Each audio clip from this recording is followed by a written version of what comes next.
everybody, and welcome back to my channel. Today I'm going to be starting yet another reading vlog. So I do have a couple of reading plans for this video, which I'm very excited about. It is currently March 30th. It is Sunday. And one of these books I would really like to finish before the end of the month. I've been reading it for quite a while and I don't want to take it with me into April. So I'm going to be starting with that one, and then I just have another one that I'm really excited about. So we will talk about my immediate reading plans in a moment here, because first I would like to talk about some different reading plans that I have coming up, thanks to the sponsor of today's video, which is Book of the Month. I am so excited to be working with Book of the Month again on this channel. I love them. I love their service. I just think it's so great. If you guys don't know, Book of the Month is a bookish subscription service that curates a selection of books for you to choose from every month, and they will show up right at your door. Their aim is to spotlight new and emerging authors over so many different genres, and all the books are hardcover as well, which is really nice because they do have the leading price in new hardcover fiction. And of course, if you don't happen to be interested in any of the books they select for a given month, you can skip at no charge to you. Also, every book is covered by their reader's guarantee, so if you do happen to get a book from them and you don't like it, they will replace it for free in your next box, which I think is so cool. And they do also have a great loyalty program, so I would highly recommend checking out Book of the Month if you're interested. And I do of course have a discount code if you guys want to check them out, and they're actually running a really great deal this month because you can get your first book for just $5 with the code DIAMOND. That is a new hardcover book for just $5, and you also get a free hat with it, which is just so fun. So I highly recommend checking Book of the Month out. If you do want a little bit of a sneak peek for their selections in April, I did select 2 this month. The first one being in their lovely iconic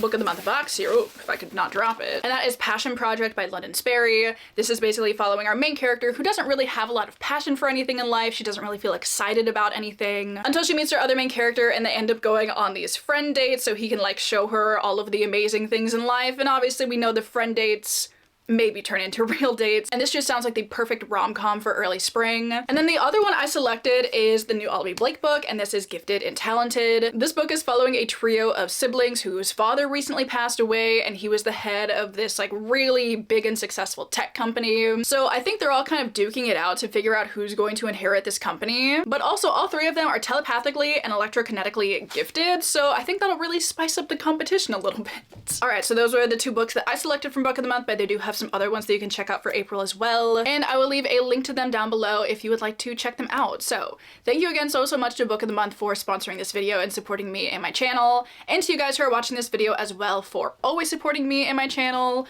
Your support truly means the absolute world to me, and I'm so happy that you're here. So without further ado, let me show you my 2 reading plans for this vlog. So the first one, as I said, is a book that I've been reading for quite a while, and I've been putting off for quite a while if we're being honest. But I would like to finish this one in March because I've been reading it for quite a while and I just want to be, you know, done with her. And I feel like if I put it off any longer, I'm not going to finish it, and that's just unacceptable. So the first book I have is obviously Sense and Sensibility by Jane Austen. I am still just at the beginning of volume 3, so I have like 110 or so pages left, which is really not a lot, and I don't think I'm gonna have a problem finishing this over the next couple of days. So this is reading plan number 1. I need to read it. I really need to read it. I have such a bad track record of starting classics and never finishing them. My patrons make fun of me all the time for it. So I need to not fall victim to that again. So I'm gonna finish Sense and Sensibility so they can't make fun of me any longer. And then the other reading plan that I have is one that I'm so excited about because I've been wanting to read this one for quite a while. It is my March buddy read. It might be March 30th now, but our live show isn't until next Saturday, so like I have ample time. It's all good. And that is Blood Over Brighthaven by Emma Wong. This is like a dark academia fantasy kind of situation. I've heard excellent things about it, so I've been really wanting to get into it. I'm not 100% sure on the plot for this book, but I will let you know obviously after I start it. But I think I'm, you know, the most excited about this one out of the 2. But we're gonna start with Sense and Sensibility. This is what I'm gonna be reading today, hopefully finishing it up tomorrow. So here are my reading plans for the next couple of days or so. Nothing crazy. I didn't want to like give myself a crazy TBR, I just wanted to have fun, finish these books up, have a good time. So that's kind of reading wise what I'm going to be focusing on in this vlog. I also do have a couple of journaling things in my reading journal that I would like to catch up on. So I'm going to do my April setup in this video, and I'm going to do like a Q1 wrap up kind of spread thing as well. Both of those are things that are kind of time sensitive and I would like to have them done in the beginning of April, so I'm gonna do those. Also, something else fun that I've been working on recently is I kind of picked up cross stitch a little bit. I bought a little like counted cross stitch kit thing that is obviously very easy to do, but I've been working on this little bookmark. And I think I'm like, you know, halfway done with it. It's kind of hard to see like where the stitches are and like just where the printed on design is, but I would like to finish this over the next couple of days. I've been working on it for a while, and I would maybe like to try and finish this. I might, you know, pick up an audiobook while I listen to it, or like primarily I've been watching Buffy while I've been working on this. Currently almost at the end of, am I almost at the end of season 4? Oh my god, the time is flying, guys. It's crazy, honestly. Like, so many things have been happening in Buffy. Love it though. But that has been my main like thing I've been doing while I've been working on this cross stitch, but I could pick up like an audiobook and work on it or something. We'll see. I don't know, but I am very excited because last night me and my mom were like going through some stuff in our attic, and she just casually whips out like this whole thing of, whoops, of like, you know, bobbins that are for counted cross stitch.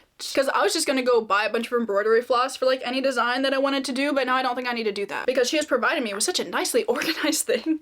I was so excited when I saw this, and it also has like some fun gold embroidery floss in there as well. So I really am all set and ready for whatever cross stitch thing I should happen to want to get up to. But this is like what I would like to focus on finishing first. And then I have like designs and patterns and stuff that I've saved that I want to give a try. So with that, I think that's everything that I had to share with you guys in the intro. It's gonna be a very gloomy day today, I believe, which I'm very excited about. So I'm just gonna spend my morning reading some Sense and Sensibility, hopefully making a lot of progress in this. So I really hope you guys enjoyed the vlog, and let's just get into it.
Alright, so I'm back with some reading updates. I also have a couple of pieces of book mail that I received yesterday that I thought I would also show you. So a couple of fun things for this update. First of all, let me show you the book mail because I'm very excited about both of them. The first one being another Discworld mass market. I initially told myself I wasn't gonna buy any more of the mass markets until I finished the ones that I had, but I hadn't previously been able to find this one, and then I saw a listing for it on eBay for like a decent price, and I was like, okay, well actually I think I'll buy this one. The one exception, and that is Weird Sisters, obviously by Terry Pratchett. This is the second book in the Witches series in Discworld, so I will be able to read this whenever I should feel like it because I did read the first one already. But I love the Corgi mass market paperbacks for Discworld. I've talked about it a lot. I feel like I've talked about it so many times. But these classic fantasy covers just get me every time, honestly, and I really like the colors on Weird Sisters, so there it is. I mean, it's got like a little bit of discoloration, but these books are also from like the 80s or 90s, so I can't have my expectations too high, you know? This one was, I think, printed in the late 80s, potentially, so I'm unsurprised, but I am happy that, you know, I'm able to have a copy of this for my collection. It's just so cool. I love the illustrations. I just think they're so fun. And I did previously start this one last year. I think I made it like a little under halfway through it, maybe, and I didn't continue it, but now that I have my own mass market, I will read it whenever I feel like reading it. So we have Weird Sisters, which I'm very, excited about. And then the other book is a thick one that I have not been planning on reading anytime soon, but I saw a mass market of this in Half Price last week when I went, and I was like back and forth. I was like, I don't know, I love the cover, but I don't love reading mass market paperbacks, especially when they're this thick. And I'd been thinking about it ever since, so I decided to just go ahead and buy the hardcover for The Eye of the World by Robert Jordan. I was not planning on reading The Wheel of Time anytime soon. It was definitely something that was on my radar and something I wanted to try out, but I was like, I don't know if I want to commit to like a 13, 14, I don't know how long the series is exactly. I know it's very long though. But I was like, you know, I don't have to continue the series after this one. I can always just like read this one, see what I think of it. It's not like I'm committing to anything crazy. So I decided to pick up The Eye of the World and give it a try. It is always one of my goals to read more high fantasy, and this is like quintessential classic high fantasy. So I've been wanting to just try it out, see if I like it. I don't know if Wheel of Time is gonna be the series for me, but you never know unless you try. I also absolutely love the cover art for the first one. It's just, again, so classic fantasy feeling. I love it. I knew if I was gonna read it, I needed to have a copy of it. So I decided to go ahead and grab this. So it's my fun bits of book mail for the morning. So happy about both of these. But we also have two reading updates that we need to talk about because first of all, I did finally finish Sense and Sensibility by Jane Austen, and I don't want to say I'm happy that it's done, because I really enjoyed my time reading this, and I wasn't like, you know, itching for it to be over, but I have been reading this book for just about 2 months now, so that's long enough, honestly. I think we have a friend at the door who does not normally come and say hi to the vlog, so hang on. I feel like she's come to say hi quite a bit recently, and by quite a bit, I mean twice, but you guys never get to see Poppy because she's very antisocial and upset most of the time when I pick her up. Yeah? But now she's just gonna walk around and be annoying. Girl, stop bumping the tripod. Oh, now you want out. Of course you do. Can you believe we have a twofer? I went to let Poppy out and Winnie was right outside. She's so happy to be here. Anyway, before I was so aggressively sidetracked, shall we say, I don't remember what I was saying about this book. Aside from the fact that I finished it, and I'm so happy that I finally finished it. So part 3 of this book I enjoyed a lot more than part 2. I feel like I was really losing interest during part 2. It just wasn't quite as enjoyable as part 1 was for me. And when I say part, I'm referring to the 3 volumes that this was split into.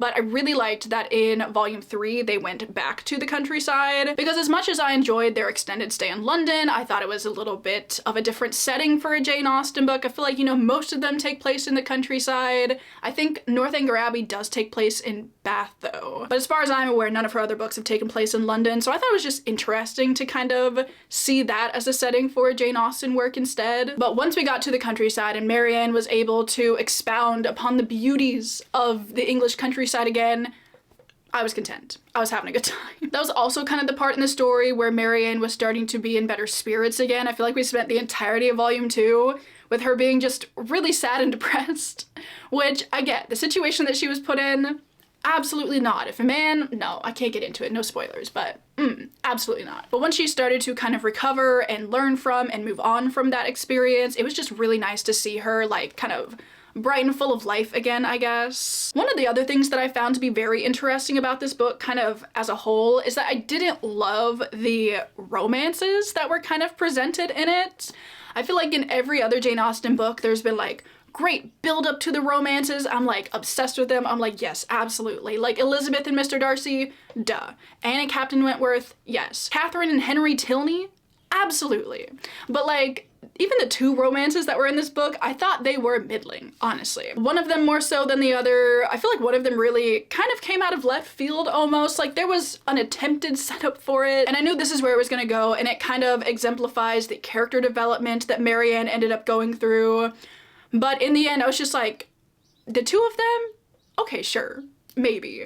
So, you know, I didn't love that part about it, but I feel like the main kind of focal point of this story is the two sisters that you're following, so I'm not that upset that I didn't love the romances in it. Eleanor and Marianne were honestly just a joy to follow around, and I loved the juxtaposition that was constantly kind of exemplified between the two of them in their actions, and I really liked that towards the end of the book you could kind of see them pulling away from the two extremes that they were previously representing and, you know, showing a little bit more sense or a little bit more sensibility respectively. So I just really enjoyed the overall message of this book. Obviously it was good. I don't have to tell you that Jane Austen work is good, but I liked it a lot. I really did. Out of the 5 that I've read, what is my current Jane Austen ranking? I feel like from least favorite to favorite it would be Emma, Northanger Abbey, this one, then Pride and Prejudice, then Persuasion at the top maybe. I'm really interested to read Mansfield Park and kind of see where that slots in to my ranking, but I don't know if I'm gonna read Mansfield Park anytime soon, honestly. Maybe next year. Maybe I'll save that one for next year. Then after I finished that up yesterday, I did decide to jump into Blood over Brighthaven, and I've made quite a bit of progress in this one. I'm currently on chapter 7, which is page 115, and I am really liking this so far, and I'm very interested to see what the rest of this book holds. So in the beginning of the book, we see our main character Sayana on her way to this admittance test to the University of Magics and Industry. Traditionally, women aren't really even allowed to test to get into this university, and even if they have been allowed to test, no woman has ever actually been admitted into this university. So this is obviously a big moment for Sayana, and a big moment just for women in general. She goes through the test. Obviously she gets admitted because this book wouldn't be interesting if she didn't get admitted. And so far we've kind of just been following her as she is navigating this very male-centric work area that she's been placed in. And her first day doesn't really go super well. She kind of is introduced to a lot of the other people that are on the same floor that she's on, but obviously they're all jackasses basically, and they're just kind of poking fun at her. They're not really taking her seriously. They've never had to work with a woman in this capacity before, so they're kind of just like, whatever. There's literally not even a woman's restroom on the floor that she works on, so incredibly unwelcoming. And to top that off, she's supposed to be getting assigned a research assistant, but the guy that kind of does the assigning of those kinds of things basically as a joke is like, oh, the janitor can be your research assistant, and he doesn't actually give her a research assistant, even though he has like 4, which is gross, and I hate these men. Like, obviously you're supposed to hate these men, so like they're doing their job as antagonistic figures, but I'm just like, oh, they upset me. Basically, Sayana's a very proud person. She's not going to run away crying. She's not going to even let them see that they have like thrown her off in the slightest. So she decides that she's actually going to make the janitor her research assistant, and she starts teaching him like a bunch of things about magic, basically. Which, honestly, a power move, and I respect it. But it's very imperative that she gets to work, and she gets to work quickly because she's kind of on a time crunch. Because basically in the kind of city that this is set in, there's this protective barrier all around it that protects them from the incredible cold of the winter, I think, and this blight that has been affecting the area for a really long time. So she has been put on a project, as well as the other annoying men, to figure out how to expand that barrier, and she has, you know, like 77 days to do it. So we're following her. She is trying to solve the problem and solve it better than her male co-workers, basically. So I'm just really interested to kind of see how all of that's going to play out. The beginning of this book, I feel like, really is focused on fleshing out the magic system, which is really interesting so far. The magic system is very intricate and complex, but it's done in a really cool way. So basically, to like perform magic in this world, they have these typewriter-like devices that are called spellographs, and they like, you know, type out the spell on the typewriter and like use that to cast the spell, which is just so cool, honestly. And there's a whole lot else that goes into the magic system. We have been kind of given all of that information, and I dare say it feels like a little bit info dumpy in parts because the way it's kind of delivered to you as a reader for the most part is Sayana explaining it to her research assistant Thamiel, and it's kind of just like a back and forth of him being like, oh, what about this? And she's like, oh, like, well, this and this and this and this. And I'm like, at some point I liked it, but at some point it was like a little bit much, I guess, but it's interesting enough that I don't really care that much because just the way that this magic system is set up, I'm just like, I don't know how to wrap my head around it in the beginning, but I kind of really like it. The way that they write out spells almost feels like they're typing up a code in a way, I guess, because they have like if-then statements, they have different variables and ways they call those variables, which is very reminiscent of coding, which I've never experienced in a magic system before, and I thought it was really cool. I'm also just really interested to see how the relationship between Sayana and Thamiel kind of develops over the course of the book, because even though the majority of this book has been focusing on Sayana and everything that she's going through, the first chapter of this book is from Thamiel's point of view, and it is so harrowing. Oh my god, like this book started out with an absolute gut punch. And like if anybody knows how to write an absolute gut punch, I know it's Emma Wong just based on the singular other book that I've read from her. But the first chapter of this book really gives you an insight into Thamiel and his people. He was kind of a part of this tribe that lived outside of this barrier. In the beginning of this book shows them trying to cross this like iced over lake as they're trying to run away from the blight that will literally like peel your skin from your bones, and like 30 of his people were like running across this lake trying to get through the barrier. And it was an experience, honestly, but I feel like it was a necessary experience that really kind of sets up a little bit of his backstory, and I think you're going to kind of learn what happened in the interim at some point, I would assume, which I'm really interested to get into. He's a part of this people that are called the Quen, which is very looked down upon in society. And even though he's teaming up with Sayana, who is also kind of in a similar position as far as her work life goes, as being like the odd man out basically, even she kind of shows a lot of those prejudices and stereotypes that people have about his people, which is obviously very hurtful to him as an individual and very harmful for his people overall. So I'm really interested to see how that is addressed throughout the rest of the book, and just to see how things kind of shake out with them, because at the moment I kind of feel like Sayana's feeling some type of way about him, which I don't know if I necessarily like how that's being done. I feel like, you know, Sayana seems like this very serious and solemn and, you know, work-centric person, but like when she gets around this man, she starts acting like a fool. Like just a little bit, you know. So I don't know if I love that, but again, I'm just interested to see how things are going to change and develop over the course of this book. I definitely have an idea of where things are going to go just based on some of the themes that have been brought into the book already, and I'm really excited to see how those are tackled throughout the rest of the book. There's also kind of an element of religion in the magic system as well, so I think that's also going to be kind of addressed as we get further in. I have some ideas of what I think might happen with that as well in relation to like the wider plot of this book, but I'm interested to see if that comes to fruition or if I'm just overthinking it. I feel like that's everything I have to share on this book so far, even though it was a lot. I know, I feel like I've been talking about this book for the last like 20 minutes. But there's a lot to unpack in this book already, and I just feel like it's going to get more and more in depth on some of the things that is already addressed. So I just feel like it's gonna be really, really good. Like these first 100 pages really have hooked me. I'm so excited to read some more of this today. I definitely plan on reading a lot of it today. So yeah, this is kind of plan number one. Well, actually, this is my only plan for the day. You know, I might also work on my cross stitch because I have not done a single stitch in a few days, so I might do that this morning. And then later, I'm gonna get into more of Blood Over Whitehaven because I cannot wait. I just feel like I need to read more books by Emma Wong. I don't know if she has any others aside from like this one and Sword of Kaigen. I need to look into that, but really enjoying this one so far, and I'm gonna read a lot of it today. So I will come back to you guys later when I have an update, and hopefully that update will be shorter than this one was.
It is currently about 10 o'clock, but I obviously had to come back and give you guys an update because I have read so much of Blood Over Brighthaven today. I did some reading sprints with my patrons earlier, which were really fun, and then I've just been, you know, casually reading this evening. And I'm now on chapter 17, which is page 283, so I'm like 2/3 of the way through the book, honestly.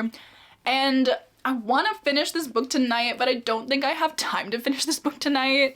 I'm estimating like this last chunk will probably take me about 3 hours, and I don't think going to sleep at 1 a.m. is a good call considering I have class at 8 in the morning tomorrow, so I might not do that, but damn it, I really want to.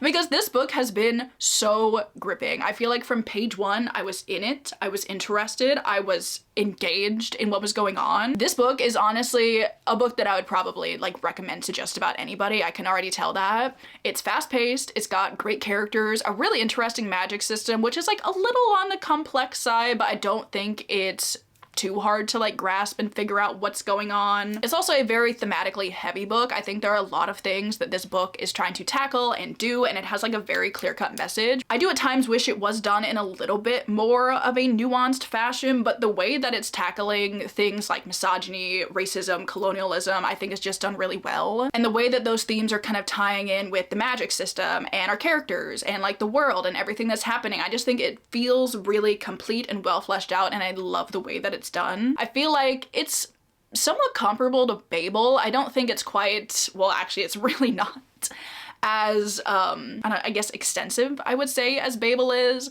but it's kind of trying to do the same thing, I would say. So if you liked Babel, I would probably recommend checking this one out as well. But things that have happened since I last talked to you, so many things have happened, honestly. None of which I can obviously tell you, but some of the things that have been going down in this book have been downright shocking, I dare say. I feel like it's been a minute since I have been like actually shocked by things that are happening in a fantasy book. I feel like for the most part, when there's like a cool plot twist or like an interesting plot twist in a fantasy book, I'm just like, you know, but this one was really good. And the way that our characters are dealing with this information I find to be very interesting. I feel like the character work in this book is honestly just great, and seeing differing reactions to some things that we have found out with these characters has just been really interesting. Specifically Sayana as our main character I have found to be fascinating because she's a very flawed character. There are definitely a lot of things that she says and does that you're just absolutely grimacing at. And she's also a very selfish person, I would say. She's very much interested in what she's doing and how things affect her, but she's not so much interested in like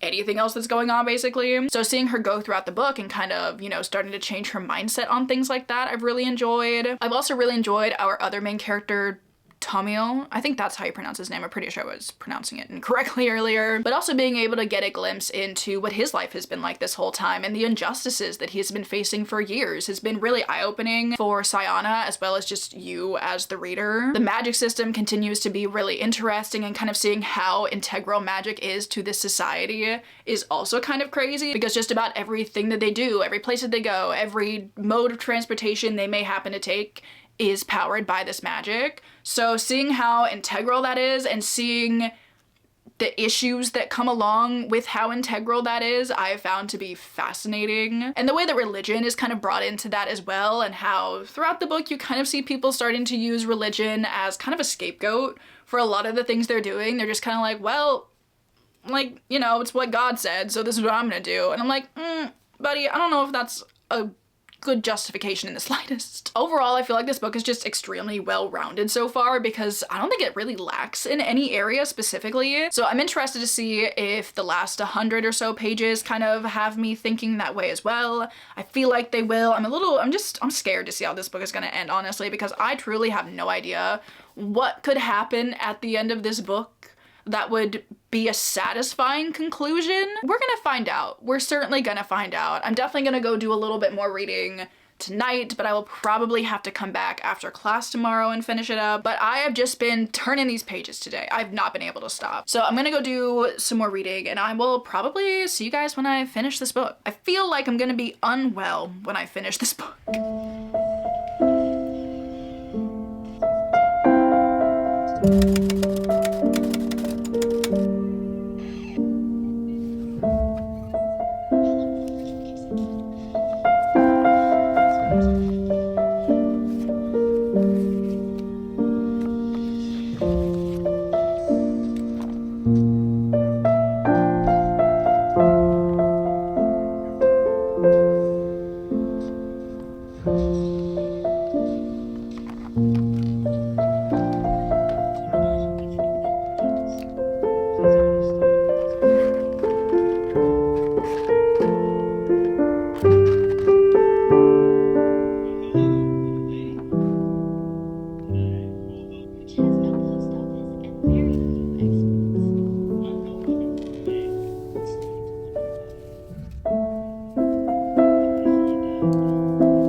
finish out this vlog because I finished both of the books that I wanted to read in it, and I also started another one, which we'll talk about. But also, as you guys saw yesterday, I did do some journaling, and I'm very happy with how my quarter 1 wrap-up spread kind of turned out.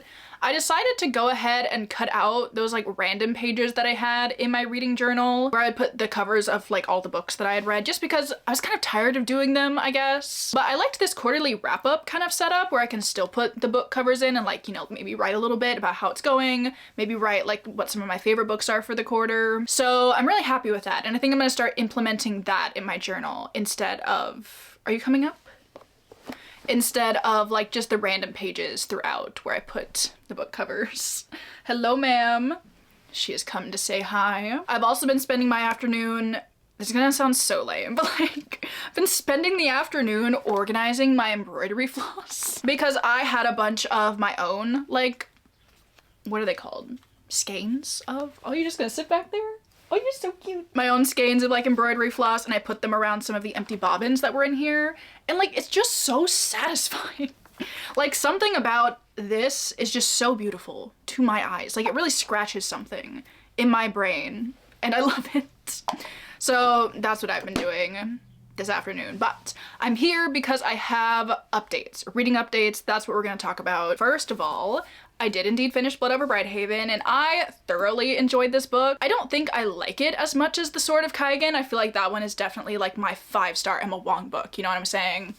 But this one was still excellent. I really loved how tight this narrative felt, I guess. The story was just so well paced. I feel like there wasn't a single chapter in this book that didn't need to be there. I feel like we weren't dallying on anything, but it still felt like a really well fleshed out story. And the fact that this book can tell the story that it does in just over 400 pages is crazy to me, because so much happens in this book, but it's over such a short page length that it's just really impressive to me, honestly. And I feel like it really shows how effective Emma Wong's writing is specifically in this book. I feel like this does feel a little bit cleaner than The Sword of Kaigan, I would say, because as much as I love The Sword of Kaigan, I feel like there are definitely some issues that I have with it, but like I love it so much overall, I can ignore those. But I honestly feel like it's a testament to just how good The Sword of Kaigan is, that despite the fact, okay, I'm not here to talk about The Sword of Kaigan, I'm sorry, but like, it is so good. But this book was also really good. I really loved the ending of this book. It definitely was not satisfying, but in a very intentional way. It's a very kind of open-ended,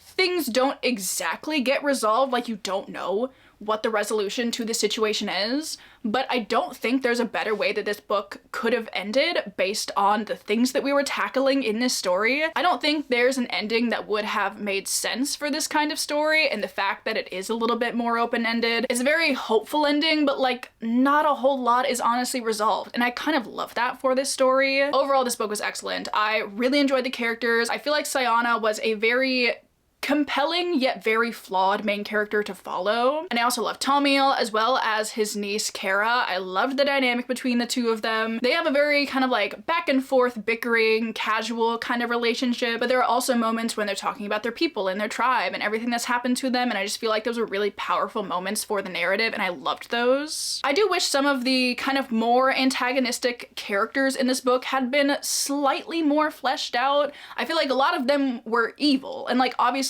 I hated them, but I do wish there was slightly more depth to them. But I think evil as a whole is just like permeating this city, so maybe it's not exactly the point to have like a singular villain. They're like, they all suck. But overall it was great, loved the story. It's really fast-paced and gripping while having a lot of really interesting themes and ideas and discussions that you can really sink your teeth into. There were a lot of very thought-provoking things in this book as well. There's a huge like emphasis on intention versus outcome and how different people view which one is more important, and I really liked a lot of those discussions as well. Again, The Sword of Kaigan will remain my favorite Emma Wong, but like this is definitely a book that has cemented Emma Wong as an author that I will be reading just about anything from, and I need her to release another book. I know this one came out a couple years ago.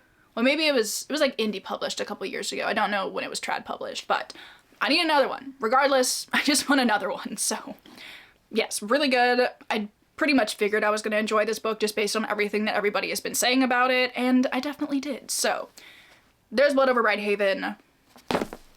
No more yapping is required about it. it, because I've spent, you know, the last like 30 minutes of this video talking about it. So let me talk about another book that I started that I'm not gonna finish, but I thought I would give you guys like a little initial update on it, because I think I'm gonna like finish it in my own time in the next couple of days. But I did start Mort by Terry Pratchett, and I wanted to talk about it because if you guys watched my last vlog, you know how much I've been loving Discworld recently. And this was the next one that I wanted to read. This is the first book in the Death kind of sub-series of Discworld, and now that I know what it's about, I thought I could actually tell you about it. Because the other couple of times I've talked about it, I'm just like, yeah, I don't know what it's about, but like I know death is in it, but I can give you like more thoughts on it now. So I made it to page 56. I think this one's really short. Like honestly, all the Discworld books are really short. This is like 260 pages, but like some of them are like, you know, 240, 250, like very easily digestible, but like doing a lot at the same time. I just love Discworld. Big fan. But in this book, we mainly start out by following our main character, Mortimer, who goes by Mort. Obviously very funny that his name is Mort and we're dealing with death, haha. And at the beginning of the book, he just kind of works on his parents' farm, kind of doing whatever. He's kind of, he's a gangly, kind of clumsy guy, and his parents, I don't know if they've had enough of him, but they're like, you need to go out and do something, dude. So there's this whole like event that happens in his village where a lot of the like boys of this village get apprenticeships? That's the right word, but like it sounds weird. Apprenticeships. I don't know. And he's waiting around for somebody who would want him to be their apprentice. Nobody shows up, but at the strike of midnight, Death kind of shows up and he's like, you know, I could use an apprentice. So we're basically following Mort as he is a literal apprentice to Death, and it's been very interesting so far. I don't think we're exactly following him as he is training to take over for Death. I'm not exactly sure if that's how it works or not. I don't think he's really sure if that's how it works or not either. But we have been following as he goes along on a lot of Death's errands, which are basically to like reap people, I suppose. And I've just been enjoying it so much. Honestly, like I know, you know, enjoy sounds like a weird word in this context, but even though it's dealing heavily with death, it's done in such a funny and smart way that it doesn't really feel like that depressing, I guess, which is just a real strength of Terry Pratchett's, I would say. So I'm definitely planning on finishing this up this week probably. These are so easy to get into and just want to fly through, so I'm definitely gonna finish this up at some point in time this week, hopefully. So there we go. That's the end of the vlog. Those are all of the books that I have been kind of reading over the last week. I'd give you a little bit of a wrap up, but I kind of just talked about two. And then the other one I read was Sense and Sensibility, which I'm so happy that I finally finished. I'm so proud of myself, honestly. It also ticks off a lot of like yearly reading goals for me, because not only was it on my 2025 TBR, it's also one of my goals to read 2 classics every year, so I've read this one. I don't know what the other one's gonna be.